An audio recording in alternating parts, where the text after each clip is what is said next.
अब आगे सुभाष अपने घर पर सो रहा होता है कि उसके घर का दरवाजा कोई जोर जोर से पीटने लगता है। सुभाष पहले तो अलसाता है, पर दरवाजा लगातार पीटे जाने की वजह से वो बेड से उतरता है और घड़ी की तरफ देखता है तो उसमें रात के 1 बज रहे होते हैं। फिर वो आने वाले को भद्दी गालियां देते हुए दरवाजे की तरफ बढ़ता है और दरवाजा खोलता है, पर बाहर कोई नहीं होता है। वो आवाज लगाकर भी पूछता है, पर उसे कोई जवाब नहीं मिलता। वो बड़बड़ाता हुआ दरवाजा बंद करने वाला ही होता है कि तभी उसके सामने वही चुड़ैल आ जाती है।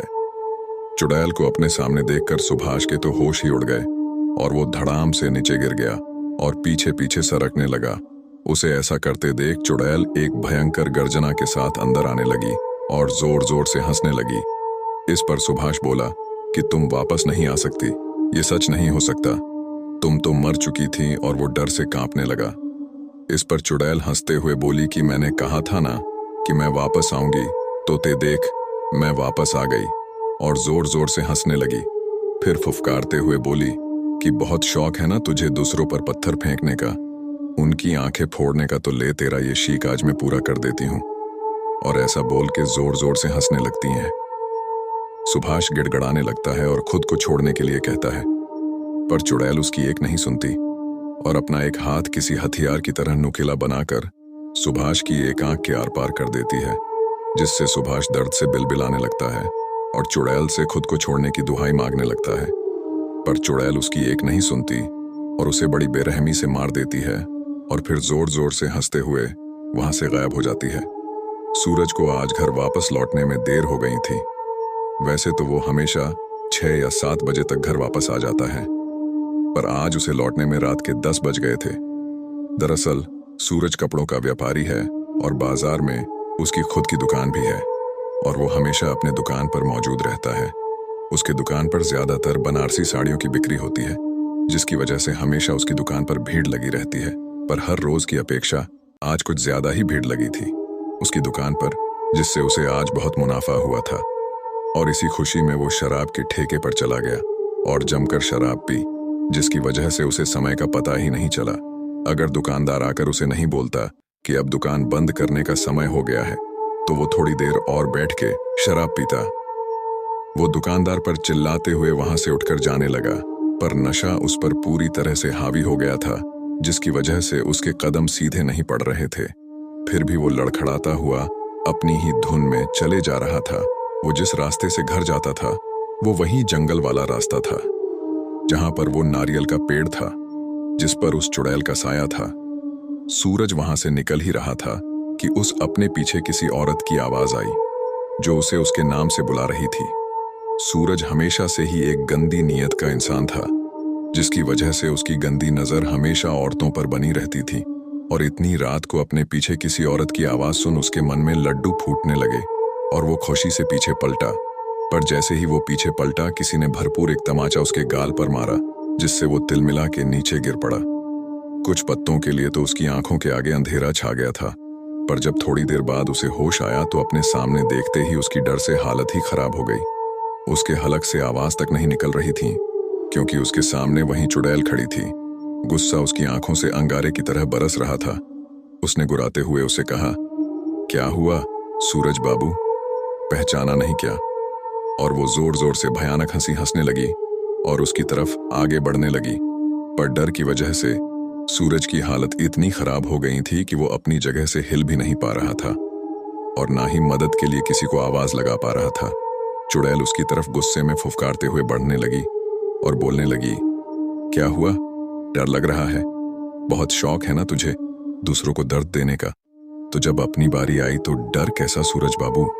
और ऐसा बोल के जोर जोर से हंसने लगती है। इस पर सूरज उससे गिड़गिड़ाते हुए खुद को जाने देने के लिए कहने लगा और कहने लगा कि मुझे जाने दो, मुझे माफ कर दो। इस पर चुड़ैल गुर्राते हुए बोली, तुझे जाने दूं तुझे? मुझे किसने जाने दिया था? नहीं सूरज बाबू, आज मैं तुम्हें जाने नहीं दूंगी। और ऐसा बोलते ही सूरज खुद ब खुद नारियल के पेड़ की तरफ घिसटने लगा और देखते ही देखते नारियल के पेड़ से एक रस्सी का फंदा नीचे आया और सूरज के गले में आ पड़ा। और सूरज उस फंदे से नारियल के पेड़ पर लटक गया और छटपटाने लगा और खुद को छोड़ने की भीख मांगने लगा। उसे ऐसे देखकर चुड़ैल जोर जोर से हंसने लगी और तभी वो रस्सी का फंदा छूटा और सूरज मुंह के बल जमीन पर आ गिरा। वहीं उसने अंतिम सांस ली। उसके बाद चुड़ैल वहां से गायब हो गई। जमींदार राणा का आज सुबह से ही किसी काम में मन नहीं लग रहा था।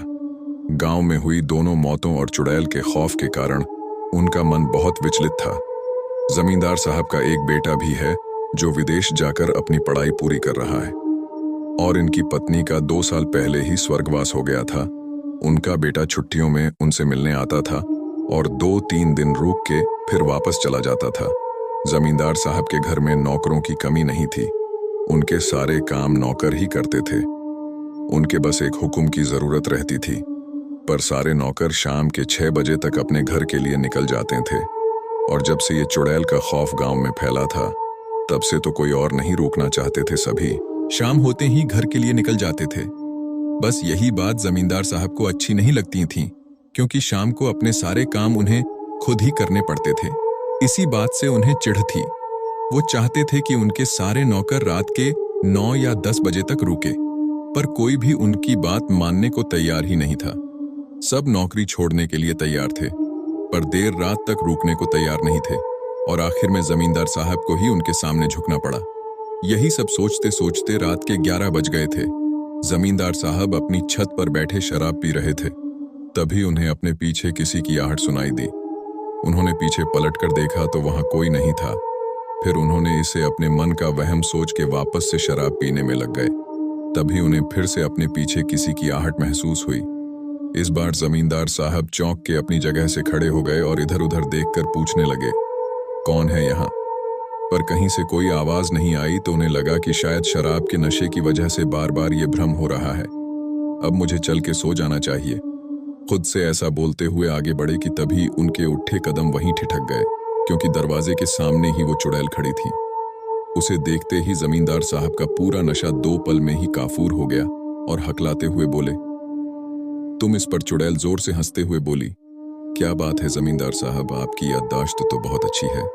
अब जब आप मुझे पहचान ही गए हैं तो आप ये भी जानते होंगे कि मैं यहाँ क्यों आई हूँ। और ऐसा बोल के जोर जोर से हंसने लगती है। इस पर जमींदार साहब कहते हैं कि देखो, मुझे जाने दो। जो हुआ वो अनजाने में हुआ।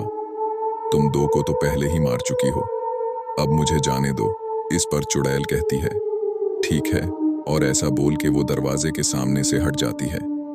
जमींदार साहब धीरे धीरे उसके बगल से निकलते हुए सीढ़ियों पर पहुंच जाते हैं और भागने ही वाले होते हैं कि चुड़ैल पीछे से एक भरपूर लात उनकी पीठ पर मारती है, जिससे जमींदार साहब खुद को संभाल नहीं पाते और सीढ़ियों से सीधे नीचे जा गिरते हैं और वही उनके प्राण पखेरु उड़ जाते हैं। चुड़ैल उन्हें उनकी ही हवेली में मारकर वहां से गायब हो जाती है। राजेश अपने कमरे में बिस्तर पर लेटा हुआ था, पर नींद उसकी आंखों से कोसों दूर थी। वो लेटे लेटे ही अपनी पिछली जिंदगी को याद कर रहा था, जिसमें से उस मनहूस दिन के याद आते ही उसे बहुत अफसोस होता और यही कसक दिल में उठती कि काश मैं उस दिन कुछ कर पाता। तभी उसे अपने दरवाजे पर दस्तक सुनाई देती है। उसे लगता है कि शायद ये उसकी बेटी सिमरन होगी।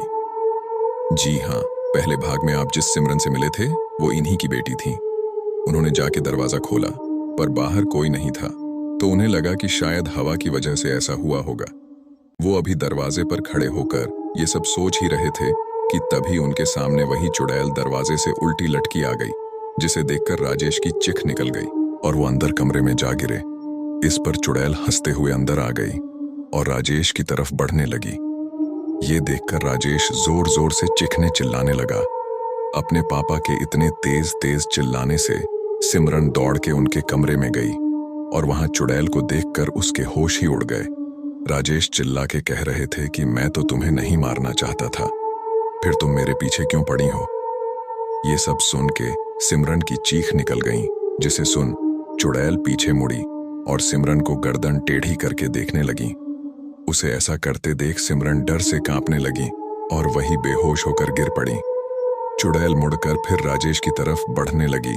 राजेश चिल्लाता रहा उसे छोड़ने के लिए, पर चुड़ैल ने उसकी एक ना सुनी और किसी रबर की तरह उसकी गर्दन घुमा के तोड़। सुबह जब सिमरन की आंख खुली तो उसने खुद को अपनी दादी के कमरे में पाया। उसके पास ही उसकी दादी बैठी हुई थी। जिनकी आंखें नम थीं और उसके पास ही रमा और सोहन भी खड़े थे। दादी ने उसे रोते हुए बताया कि मैं जब तक तुम लोगों की चिक सुनकर वहां पहुंची, बहुत देर हो चुकी थी। वो चुड़ैल तुम्हारे पिता को मार के वहां से गायब हो चुकी थी। ये सुन के सिमरन जोर जोर से रोने लगी और बोली कि मुझे भी तो उस चुड़ैल ने देखा था, फिर मैं कैसे बच गई। इस पर सोहन बोला कि शायद वो चुड़ैल औरतों को नहीं मारती। वो लोग अभी ये सब बातें कर ही रहे थे कि तभी राजू, सोहन का दोस्त, दौड़ते हुए वहां आया और कहने लगा कि मुझे सब पता चल गया है। तो आखिर क्या पता चल गया है राजू को? और कौन है ये चुड़ैल? और क्यों मारा इसने उन चारों को? जानेंगे इसके अगले यानी कि अंतिम भाग में। सो दोस्तों, कैसा लगा आपको ये दूसरा भाग? कमेंट करके जरूर बताएं। और जो लोग पहली बार ये कहानी सुन रहा है वो इसका पहला भाग भी जरूर सुने। तब तक के लिए अलविदा। और हाँ, मुझे फॉलो करना ना भूलें। धन्यवाद। उम्मीद है आपको ये कहानी जरूर पसंद आई होगी। ऐसी और कहानियां सुनने के लिए सब्सक्राइब करें हमारा चैनल फियर टेल्स।